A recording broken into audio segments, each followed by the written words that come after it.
Plus de 90% des foyers sont remplis d'objets matériels inutiles. Ce sont des piles de vêtements non portés, des étagères débordant de bibelots accumulés au fil des ans et des tiroirs remplis d'objets oubliés. Mais au milieu de ce chaos matériel, il y a une solution, le minimalisme. Savais-tu que même Steve Jobs, le cofondateur d'Apple, préférait vivre dans une maison sans meubles inutiles? Explorons comment cette approche de vie peut nous libérer du superflu en retrouvant une vie plus épanouissante et plus significative. Imagine que ta maison soit complètement débarrassée du superflu, où chaque objet possède une utilité ou une signification profonde. Comme le dit Joshua Baker, auteur et minimaliste renommé. Le minimalisme n'est pas l'absence de quelque chose, c'est simplement la parfaite quantité de quelque chose. En désencombrant ton espace, tu te libères également une charge mentale, tu libères ton esprit pour te concentrer sur ce qui est réellement important. Pour te donner un ordre d'idée, prends exemple sur ta garde-robe. Je te pose une simple question. Combien de vêtements possèdes-tu que tu ne portes jamais? En appliquant les principes du minimalisme,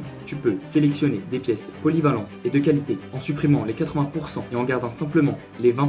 Moins de vêtements égale plus de joie. Courtney Carver. Commence maintenant. N'attends pas demain. Demain, c'est trop tard. Fais-le maintenant. Commence maintenant à sélectionner les pièces que tu portes le plus. Également, cela va te soulager du fardeau de la surconsommation et soulager ton portefeuille sur le long terme. Pour finir, en simplifiant ton espace et tes possessions, tu retrouves une vie plus équilibrée. Tu arrêtes de vivre sur tes pulsions d'achat et tu retrouves une vie de résistance et de discipline. Commence étape par étape. Je t'ai donné l'exemple précédent avec la garde-robe. Peut-être que c'est une autre pièce. Fais le tri, supprime les 80%, garde seulement les 20%. Tu sais maintenant ce qu'il te reste à faire.